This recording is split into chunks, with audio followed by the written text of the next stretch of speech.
The main negotiations between the Ukrainian and American delegations just ended in Geneva. And at this very moment, United States President Donald Trump decided to lash out with criticism at Ukraine and Europe. Trump, just like the Russian dictator Vladimir Putin, put the phrase Ukrainian leadership in quotation marks, as if hinting that he doesn't really consider them as such.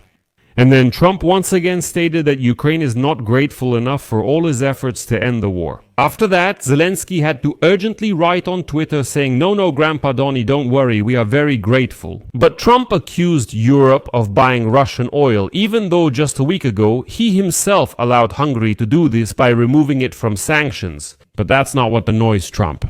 In fact, even in the United States Congress today, they made an official statement directly saying that Donald Trump's peace plan was actually written in the Kremlin. Even Secretary of State Marco Rubio admitted it.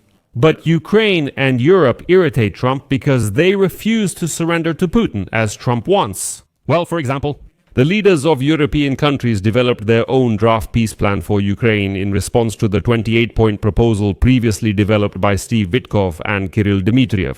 The draft of the European proposals does not include any restrictions for the armed forces of Ukraine and also includes a provision for returning control of Zaporizhzhia to Kyiv. Ukrainian nuclear plant, destroyed Kakhovka hydroelectric power station, and more. I'm Alexei Pechi. Let's discuss this topic together, but before we start, I ask you to subscribe to the channel, like the video, leave any detailed comment under this episode, and subscribe to my Telegram channel, Pechi News. The link is in this video's description. And if you want to support the work of this channel, you can do so with any donation or subscription using the links and details in the description of this video. So, today, on the day when representatives from Kiev, the United States and European countries are discussing in Geneva the peace plan proposed by Washington, which consists of 28 points. United States President Donald Trump unexpectedly criticized one of the meeting participants in Geneva. According to him, as he put it, quote, "The Ukrainian leadership has not expressed any gratitude for our American efforts, and Europe continues to buy oil from Russia." And interestingly, he put the Ukrainian leadership in quotation marks, and this really strongly reflects the Russian narrative. When something's in quotation marks, it suggests I don't fully acknowledge it as that.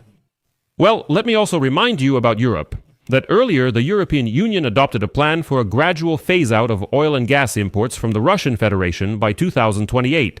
And just recently, Trump allowed Viktor Orban from Hungary to keep buying Russian oil for another year, removing Hungary from under the sanctions.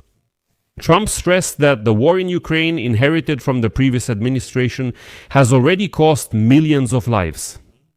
The head of the White House added that the United States continues to sell a huge amount of NATO weapons for distribution in Ukraine, whereas his predecessor, Joe Biden, was giving everything away for free. Trump posted his message, interestingly, after President Volodymyr Zelensky announced progress during the negotiations in Geneva.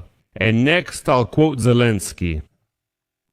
"The American proposals may take into account a number of elements that are based on the Ukrainian perspective and are critically important for Ukraine's national interests."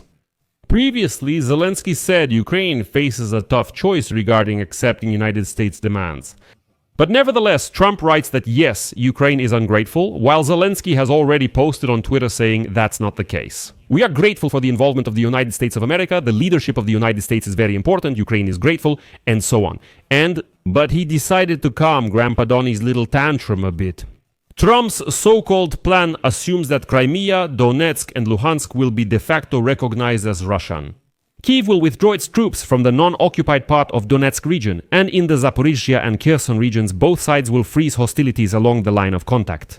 Ukraine will also enshrine in its constitution a refusal to join NATO, keep the size of its armed forces at no more than 600,000 troops, and ban the deployment of NATO forces on its territory. In turn, sanctions against Russia will be gradually lifted, and Moscow will be returned to the G8. Also, in Ukraine, a presidential election must be held 100 days after the agreement is signed. And the day before, Trump told journalists that the plan developed by his special representative Steve Witkoff, together with the envoy of the president of the Russian Federation, Kirill Dmitriev, is not final. He said, "No, this isn't my final proposal. I want peace, which should have come long ago. One way or another, we have to put an end to this." The leaders of European countries who took Trump's plan as an ultimatum towards Ukraine arrived in Geneva with their counterproposals. And unlike the Vitkov-Dmitriev plan, the European proposal does not impose any restrictions on the armed forces of Ukraine. It also includes a provision for returning control of the Zaporizhzhia nuclear power plant and the destroyed Kakhovka hydroelectric power station to Kyiv. In addition, according to the European document, Ukraine will receive unrestricted passage for ships along the Dnipro River and control over the Kinburn Spit, which is a peninsula at the place where the Dnipro flows into the Black Sea. That is, so that Ukraine clearly has the ability to navigate ships along the Dnipro and access the Black Sea without any kind of Russian control. The draft states remaining territorial issues will be resolved after the ceasefire, only then. The United States peace plan states that the size of the Ukrainian army should be limited to 600,000 people compared to the current official number of 800,000 to 850,000. The American version states that Trump's proposal suggests placing the Zaporizhzhia nuclear plant under International Atomic Energy Agency supervision and splitting its electricity equally between Russia and Ukraine. So just imagine unwashed Russians come, attack the country, seize the Zaporizhzhia nuclear power plant and kill people.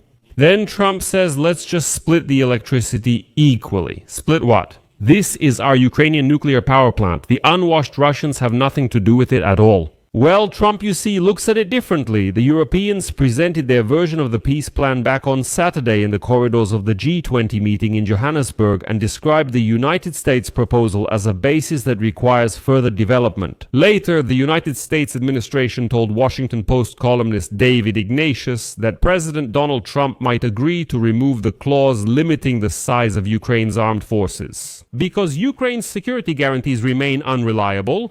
In addition, the White House is reportedly even considering the possibility of supplying Ukraine with long-range Tomahawk missiles, which was previously denied in the event of a peace agreement. This is necessary to strengthen post-war deterrence, American officials noted. But the problem for Trump is not only in the European position. Inside the United States itself, it was suddenly claimed that Trump's peace plan was actually written in Moscow, and saying that this is Trump's peace plan is very negative. And even United States Secretary of State Marco Rubio stated that what is being discussed now is not an American peace plan. But the Ukrainian representatives are a bit confused right now. Zelensky said the plan could have more points favoring Ukraine. But the Secretary of the National Security and Defense Council Umerov says that the plan is already good in principle.